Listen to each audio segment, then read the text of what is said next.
The group of doctors cut open an elderly man's chest, removing his still beating heart from within. Strangely enough, the heart looked as good as new. In the next moment, the doctor was controlled by the demon's eye and attacked his colleagues. The operating room fell into chaos until the bodyguards drove him out. The heart transplant surgery was able to continue. The strange heart was transplanted into a young woman. In reality, this was a demon's heart, and the woman was the next vessel chosen by the demon. In 1796, the Soviet Union faced internal and external troubles. Minister Leon's health was deteriorating, so he began to seek help from supernatural forces and thus established the department known as Clinical 13. After much effort, they finally discovered supernatural phenomena in a remote village for the first time. Minister Leon quickly headed to the target location. Under the leadership of the director Gleb, he hoped to obtain a method for immortality from the mysterious forces. It was a dance studio, with glass surrounding it on all sides. According to Gleb, as long as one kept talking in this space, it would attract the attention of the mysterious forces, so Leon began to talk to himself incessantly. Soon, supernatural creatures were attracted by Leon's voice. However, it seemed that the entity was not interested in the old man, but rather appeared before Gleb first. His reflection in the mirror seemed to develop a sort of autonomous consciousness, moving about randomly, some of which seemed to mock Leon's foolishness. This change left Gleb somewhat bewildered. Then, Gleb saw himself in the mirror, making a gesture for him to come closer. Gleb didn't act rashly, but reported the situation to Leon beside him first. Unlike Gleb's bewilderment, Leon excitedly approached the mirror, hoping to make contact with the figure. However, no matter what he did, the shadow in the mirror responded coldly. In the end, it only left a name on the mirror. The figure in the mirror had no intention of explaining and turned away. Being a minister of the Soviet Union, Leon felt utterly insulted. He was immediately filled with rage and punched the mirror several times with his fists. However, his actions completely angered the figure in the mirror. In the next moment, the mirror suddenly exploded. Leon was knocked unconscious and severely injured, while Gleb beside him was unscathed. Due to Leon's status, the entire Soviet Union placed great importance on him. Soon, the country's top doctors were gathered at a secret base. Gleb informed everyone of Leon's condition. When they learned that it had been 32 hours since the incident and that Leon's heart had stopped over 20 hours ago, one of the doctors named Anya immediately raised a question. Смерть мозга наступает через 5-7 минут после остановки дыхания. При охлаждении тела есть до получаса. Clearly, Anya believed that Leon was already dead. Their current actions were completely futile. Anya's doubts were also the opinion of most people present. However, Gleb told everyone to assess the specific situation before drawing conclusions. Under Gleb's lead, they all went to the minister's hospital room. After a thorough examination, Anya looked at everything in disbelief. She was certain that Minister Leon's heart had stopped beating long ago.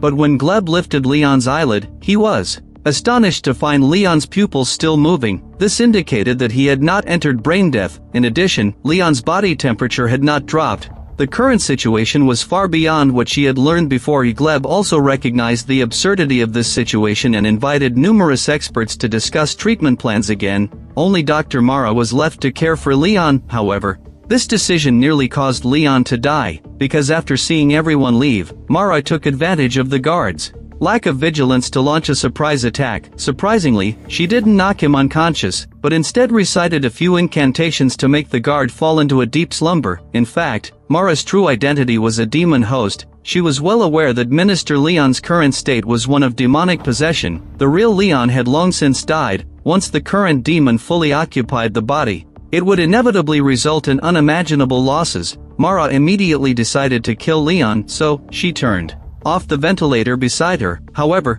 before Leon could fully breathe his last, a doctor happened to come by to check on him. Mara had to turn the ventilator back on, but because her actions just now stimulated the demon inside Leon's body, he was now in a state of imminent awakening. The experts discussing plans over there immediately shifted their discussion to how to fully bring Leon back to consciousness. Most doctors believed that a craniotomy was necessary. Only Anya voiced her opposition. She privately approached Gleb, believing that the risks of a craniotomy were too great. She suggested using 2 hormone injections to stimulate Leon's awakening first. Gleb believed Anya's argument to be valid and halted the preparations for surgery. Instead, he injected Leon with the 2 hormone shots. After a brief wait, Leon's body began to show signs of reaction. The steady sound of breathing echoed in everyone's ears. Clearly, Anya's plan had worked. Gleb immediately wanted to report this news to his superiors. However, before he could finish, Dr. Mara suddenly broke into Gleb's office and forcefully hung up the phone, biting off the phone line. This action left Gleb somewhat bewildered, not knowing what was wrong with this woman. Just before Gleb could pursue her accountability, the phone with the severed line suddenly rang. This was clearly another supernatural event. Gleb nervously answered the phone, and a very old voice came through. The caller simply revealed an address. Before hanging up, it was evident that the entity wanted Gleb to meet in person. Meanwhile, Dr. Anya was also experiencing a supernatural event. She and her husband were unable to open their son's bedroom door. At first, they thought their son was just being mischievous and had locked the door. However,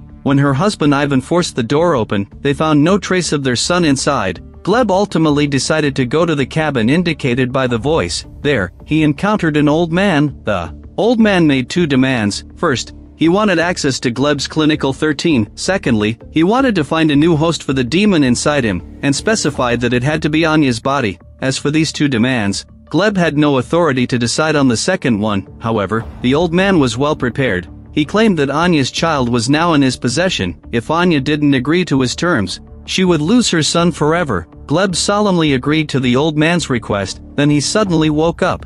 Outside the cabin, Gleb learned from his subordinates that he had fainted unexpectedly as soon as he arrived nearby. During this time, the subordinates had searched the entire cabin but found no trace of anyone. Gleb felt even heavier at heart upon hearing this news. Not long after, Clinical 13 welcomed a special patient.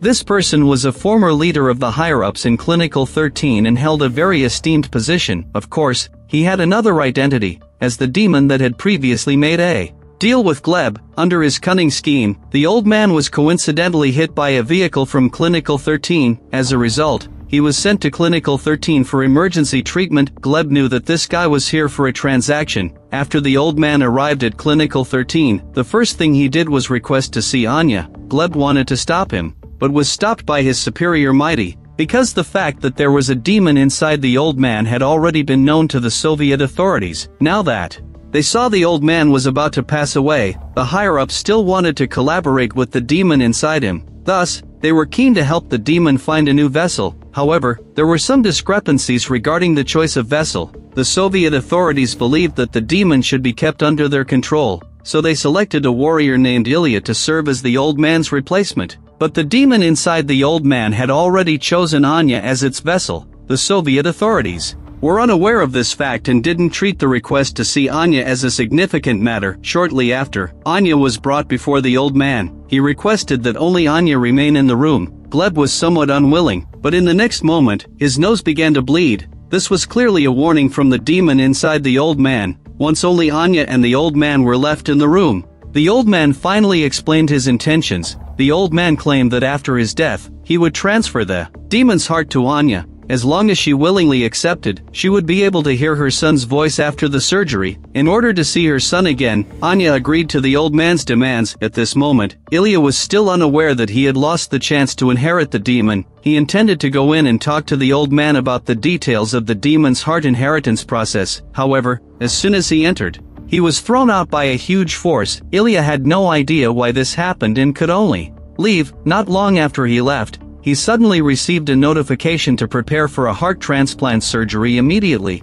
because just then, the old man's assistant Gyuzil had suddenly arrived at Clinical 13 hospital. He suffocated the old man with a pillow, and then ordered the medical staff to perform the demon's heart transplant surgery. Ilya knew that it was time for him to sacrifice himself for his country. He removed all his accessories as required for the surgery, keeping only his watch as a talisman, and it was this action that nearly caused the surgery to fail. Soon after, Ilya was taken to the operating room. Under the influence of the anesthesia, he quickly fell into a state of unconsciousness. The doctors were ready to begin the surgery immediately. Gyuzil stepped forward once more.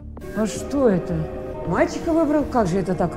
Так нельзя, нет, нет. Gyuzil insisted on fulfilling the old man's last wish and using Anya as a container. Gleb had no choice but to follow Gyuzil's request and bring Anya in to replace her with a demonic heart. With this assurance, Güzel proceeded with the transfer ceremony. She covered all reflective objects in the laboratory, claiming it was for the safety of the surgery because the demon inside the old man had some enemies who could see the transfer of the demon's heart through reflective surfaces. At that time, they would inevitably come to disrupt it. However, Güzel seemed unaware that Ilya had a talisman watch on his wrist. Soon, the old man's heart was removed. The many doctors present were shocked by the vitality of the heart, which looked nothing like that of an 80 or 90-year-old. In the next moment, a doctor suddenly went berserk, attacking his colleagues around him. It turned out that the moment the heart was extracted, a demon saw the situation through Ilya's watch. As a result, the demon immediately took control of one of the doctors, intending to destroy the demon's heart. However, the area was heavily guarded, and the doctor was quickly subdued by the arriving guards. Not long after, the demon's heart was implanted into Anya's body. When Ilya woke up, he discovered that there was no demon's heart inside him. He immediately went to find the person in charge, Gleb, to inquire about what was going on. If the news of his mission failure was known by the higher-ups, then his political career would be completely over. Gleb was also very troubled by this. His decision to allow the heart to be implanted in Anya undoubtedly went against orders from above. If this came to light, he would face disciplinary action as well. In the end, the two decided to conceal the truth and create the illusion that Ilya had inherited the demon's heart. Internally, they would retain Anya and promote her to team advisor. They agreed to keep this secret to themselves forever. So the next day, Ilya became a manager in charge of research related to demons. Anya was also promoted to team advisor. However, Anya didn't care about these positions. She only wanted to see her son. Again, the demon kept its promise well, and after the heart transplant surgery, allowed her to hear her son's voice. Although it was just a brief phone call, it became a glimmer of hope in Anya's heart. With the promotion, Anya's responsibilities also became more burdensome. At this time, Ilya was still complaining to her about the current situation. Anya could no longer tolerate it. In the next moment, Ilya discovered that he couldn't make a sound at all. Clearly, this was the power that the demon's heart had bestowed upon Anya. A few days later, Anya welcomed her first patient. This person was a Soviet Air Force soldier. He had been found not long ago in a restaurant. The soldier was speaking in another language to those around him. But strangely, the soldier seemed unable to see the crowd around him, or rather, he saw a completely different environment. According to those at the scene, the soldier had suddenly been injured later on, and it looked as if he had been shot. However, there was no one around attacking him. Such a bizarre situation most likely belonged to the realm of the supernatural. Thus, he was brought to Clinical 13. At first, Anya didn't believe it at all. Based on her experience, she suspected it might just be some neurological disorder. After all, similar cases had occurred before, until Anya discovered that the soldier was sitting steadily in midair, and there was no sign of tension in his leg muscles. Anya immediately realized that he was definitely in a completely different space-time.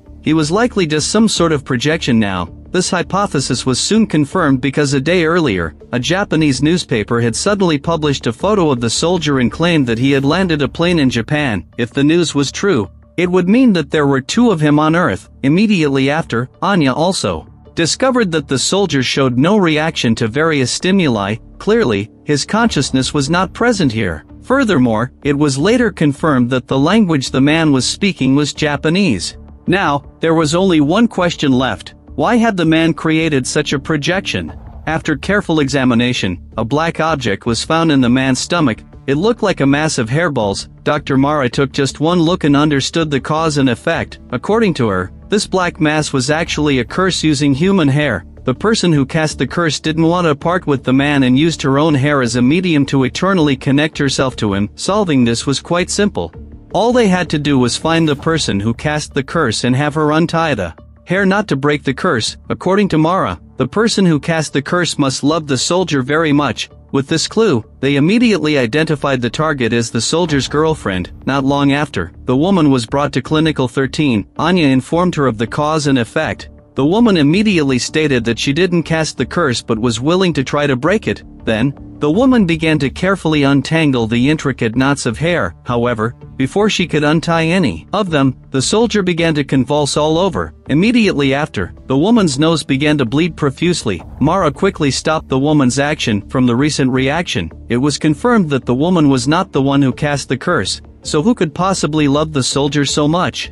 Anya was puzzled. While she was contemplating, she accidentally placed the cursed medium into the soldier's hand. Anya was immediately brought to Japan by a tremendous force. She saw the soldier who was being interrogated. At this moment, Anya's situation was quite unique. It seemed that the people around her couldn't see her at all. When Anya touched the soldier, only he could see her. The soldier was very shocked by Anya's sudden appearance. Then he noticed that the two interrogators couldn't see Anya at all. After some communication, the soldier learned that he had a projection and that she was there to investigate the curse. The man immediately explained everything. It turned out that the curse was set by him. The soldier believed his girlfriend was cheating on him, so he planned to punish her in this way. Thus, he used the curse to bind the two of them together forever and then fled to Japan, intending to let his girlfriend live in loneliness. However, the soldier got the process wrong, which left the medium inside himself and also created an additional projection. Now that Anya knew the truth of the matter,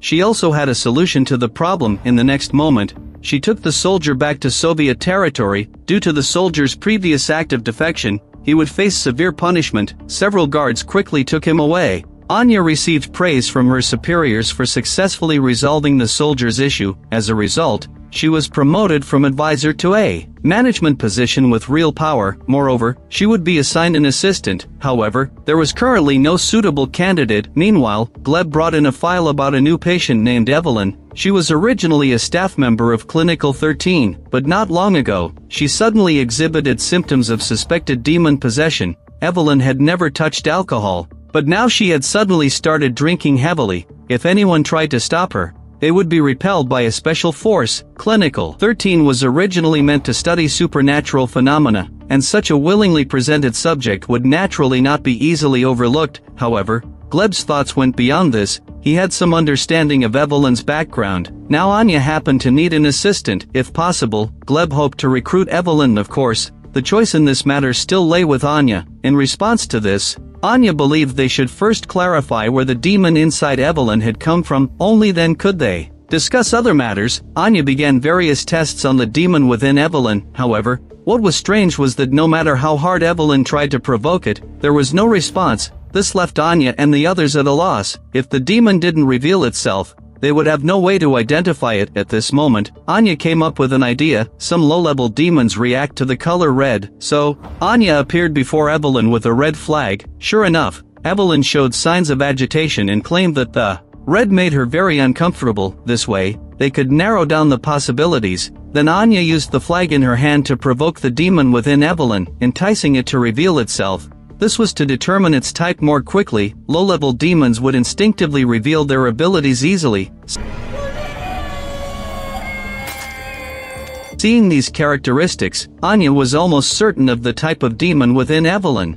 Thus, there was one last question remaining. Where had she obtained this demon? It turned out that the demon had originally parasitized Evelyn's husband. The symptoms he exhibited were also a desperate craving for alcohol. Evelyn herself detested alcohol, but she knew this was the demon at work, so Evelyn contacted a master to help exorcise the demon from her husband. A few days ago, Evelyn and her husband arrived at the master's slaughterhouse. The master claimed to use inheritance methods to help Evelyn's husband exorcise demons. Without thinking much, she followed the master's instructions and tied her husband to the pig slaughtering board. After that, the master began to beat her husband with a stick, chanting incantations, but strangely, her husband was nearly beaten to death. Yet the master had still not succeeded in exorcising the demon. Instead, it only further inflamed the demon's ferocity. At this point, Evelyn suspected that the master might be a fraud, so she hurriedly tried to stop the exorcism ritual. However, at this moment, the master had already gone mad, and it seemed he intended to kill her husband.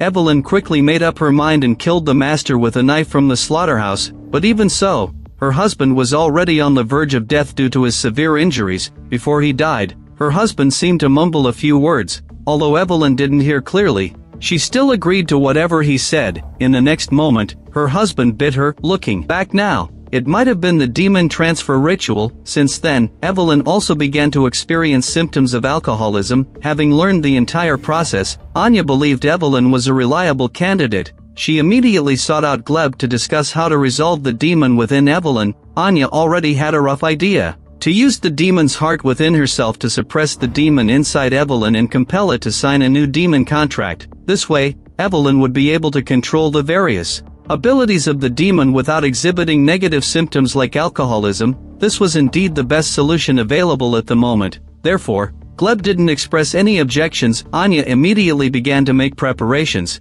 She took Evelyn to a mysterious room and connected their blood through a person with a special blood type. In the next moment, Anya entered Evelyn's memories and found herself on the day she inherited the demon, which was the slaughterhouse. Evelyn looked at the demon figure condensed from crimson blood and immediately activated her demon status to suppress it. With Evelyn's cooperation, the demon quickly submitted. Thus, Evelyn was finally able to freely control the power of the demon within her. Now, she no longer showed any agitation towards the color red. With just one sentence, she could forcibly control another person's body to express her gratitude to Anya. She agreed to become Anya's assistant and officially joined the core team of Clinical 13. Not long after, another group of new research subjects appeared in Clinical 13. These young and strong men were all elite members of the national team and would soon represent the Soviet Union in the World Basketball Tournament. Just a few days ago, they suddenly came down with some strange illness. No matter what, they couldn't throw the basketball into the basket.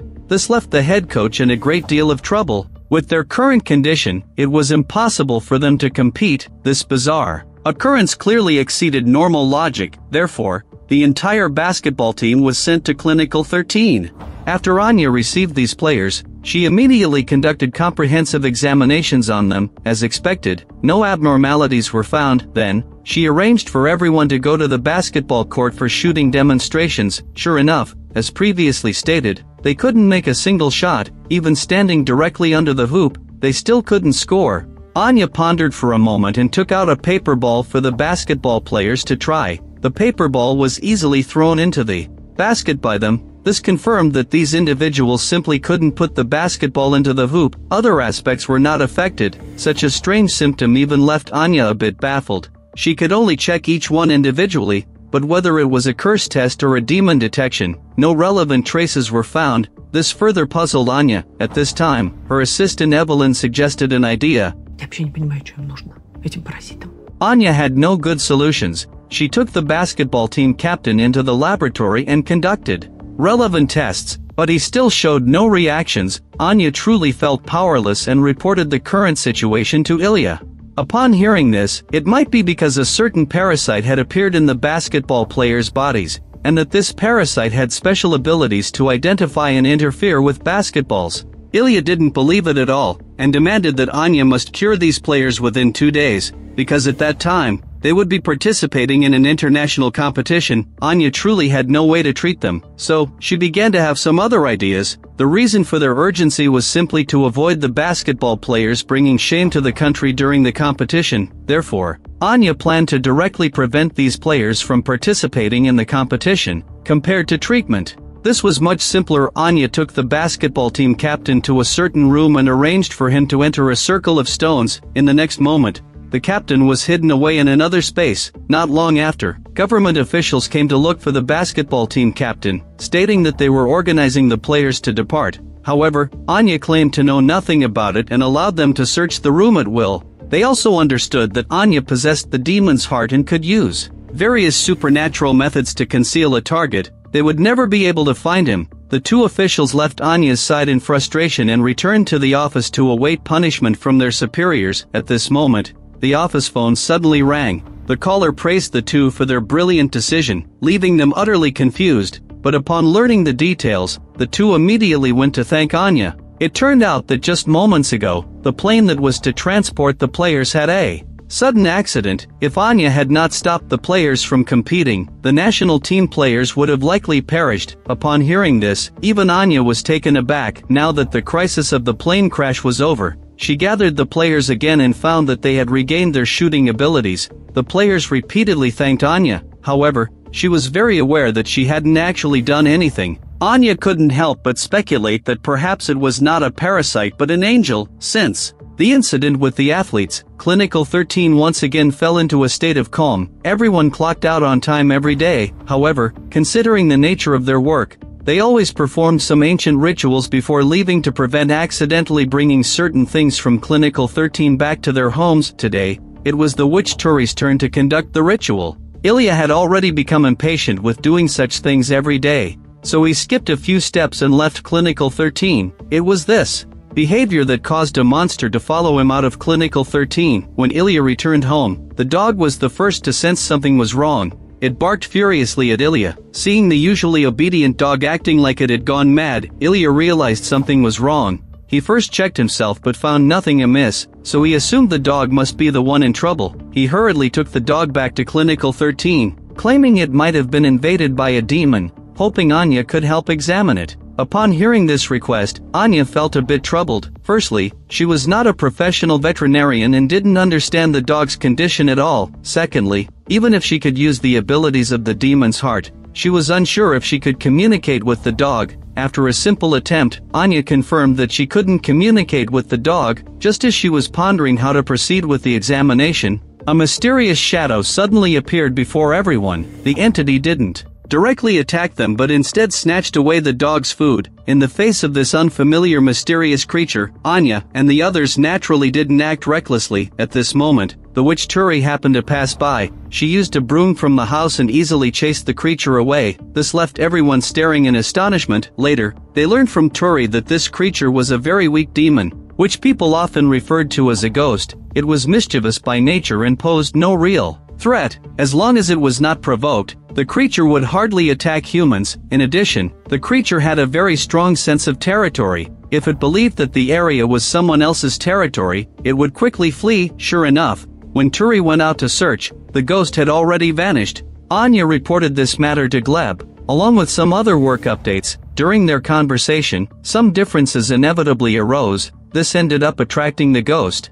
After the creature barged into the room, it still didn't attack them, but made a mess of the place before hurriedly fleeing the office. In order to deal with this creature, Anya went to the archives to search for relevant information. After much effort, she finally found relevant clues in a file. The file recorded the origin of the ghost. This creature originated from the Dark World, which was the space where Anya had previously hidden the basketball players. She suspected that it was during that time that this creature was brought into the human world. In addition, the file also documented methods for capturing the ghost. Because this creature had a strong sense of territory, but didn't specify the size of its territory, it could be contained in a bottle. It also noted which type of bottle was most effective. Anya and her assistant Evelyn immediately followed the instructions and poured some alkaline liquid into a wine bottle, making sure it didn't exceed 1/3 full. Then, they deliberately made noise to attract the ghost to their vicinity. Soon, the ghost was drawn in by the sound. However, just as they were about to take the final step, the cooperating personnel showed signs of fear. Suddenly, the ghost realized that they were not the masters of this territory. It automatically claimed the space for itself, and thus wouldn't enter the bottle. The first capture attempt failed. By the time Ilya arrived, the cooperating personnel was already in a state of unconsciousness. With the experience of the first attempt, Anya and her team quickly devised a second plan. This time, the plan was more refined than the previous one. Not long after, Anya employed the same tactic again. As the noise increased, the ghost was once again drawn in. This time, Anya didn't arrange for personnel to pretend to be the master of the territory. Instead, she directly instructed Evelyn to activate the room's alarm button. The urgent ringing of the alarm shocked the ghost greatly. It was immediately confused. Thinking it had wandered into someone else's territory, the ghost quickly found a corner to hide in, which happened to be the corner where the dog was curled up. Seeing the ghost taken in, Anya took out the prepared bottle again. The ghost swiftly entered the bottle. Anya decisively closed the lid, and finally captured the troublemaker. Meanwhile, in a farm somewhere in the Soviet Union, an old woman returned home with a large amount of food to celebrate the return of her son who had been missing for many years. But in the next moment, a group of mysterious individuals suddenly burst into her home and captured her son. The leader of the group was Ilya. The old woman didn't understand why they were doing this. However, Ilya simply told the old woman that such news was something she could hardly believe. Her son was right in front of her. But what the old woman didn't know was that, in Ilya's eyes, her son appeared as a woman. Not long after, this mysterious individual was taken to Clinical 13. At the meeting, Ilya briefly introduced the situation of this individual. He was host to a demon named Chimera, whose ability was to make those around him see him as their most cherished target. Thus, in everyone's eyes, he took on a completely different form. The Soviet authorities intended to study the principles of his disguise and attempt to utilize this mechanism. As the holder of the demon's heart, she was naturally the best candidate for research. However, while she could be immune to some extent, there was a catch. Her assistant Evelyn could not. Almost instantly, she was overwhelmed by the Chimera's transformed husband. Seeing that the situation was wrong, Anya quickly pulled Evelyn away, leaving herself to check alone. In the next moment, a new mishap occurred. Chimera, who was originally calm, seemed to suffer greatly the moment Anya touched her. News of the Chimera's escape was quickly broadcast to every researcher. The guards received orders to defend the gates strictly. However, the Chimera's ability was not something ordinary people could resist with sheer willpower. Fortunately, at the last moment, before the Chimera was about to escape, Ilya and his team arrived just in time and prevented the Chimera from escaping Clinical 13. However, they did not know that there was a deeper conspiracy behind the Chimera's escape. In a certain underground location within Clinical 13, Gleb and Kuzul were discussing. From their conversation, it was clear that Gleb seemed unwilling to let the Chimera fall into Anya's hands. The reason for this, however, remained unknown. What was certain was that there was undoubtedly a huge conspiracy behind it. After sending Kuzul away, Gleb went to a certain secret room. On the walls were large pieces of shattered mirrors, and upon closer inspection, it could be seen that these were the mirrors that had been used to kill Leon. The demon Gleb still persisted in trying to reach some kind of agreement with Gleb. He claimed that as long as the other party agreed, he could fulfill all of Gleb's wishes. However, Gleb didn't show much reaction. His visit to the secret room seemed merely to confirm that the demon projection was still alive at this moment. Mara happened to pass by outside the secret room. She seemed to know something and expressed her intention to support Gleb. Besides that, she said nothing more. Upon returning to Anya's side, Kuzul immediately betrayed Gleb, revealing that he didn't want Anya to obtain the Chimera and claiming that if Gleb were to get the Chimera, it would bring great losses to Anya. As for what those losses were, she didn't elaborate. Then, Kuzul urged Anya to quickly take control of the Chimera. Although Anya was uncertain about Gleb's true intentions, she decided to be cautious nonetheless. That night, she went to the Chimera's room to try to subdue it. However, the Chimera stated that he no longer wanted to serve other demons. Worse still, Kuzul claimed that Gleb was approaching. Anya pondered briefly and determined that she couldn't let Gleb obtain the Chimera. She immediately instructed Evelyn to take the Chimera, which had transformed into her likeness, and leave openly in front of Gleb. When he arrived at the room and saw two Anyas, he instantly understood that the earlier figure was the Chimera. Gleb immediately used the intercom to launch a full-scale search for the fleeing Chimera. However, the Chimera had already left Evelyn's side. While on her way out, she coincidentally encountered Mara. Mara claimed she could help hide the Chimera. Evelyn believed her and entrusted the Chimera to her. However, Mara shoved the Chimera into the mirror secret room. Immediately, a scream came from inside, and Mara revealed a triumphant smile. Clearly, a hidden conspiracy was unfolding within Clinical 13. Meanwhile, the phone in Ilya's office suddenly rang. For some reason, it had been exposed that he had not inherited the demon's heart. The higher-ups sent investigators to look into the matter. Before long, several individuals appeared in Ilya's office. They demanded that he demonstrate his demonic abilities, or he would be charged with treason. Ilya was well aware that he had not inherited the demon's heart, so he didn't resist and surrendered immediately. The investigators thus learned that the true heir of the demon's heart was Dr. Anya.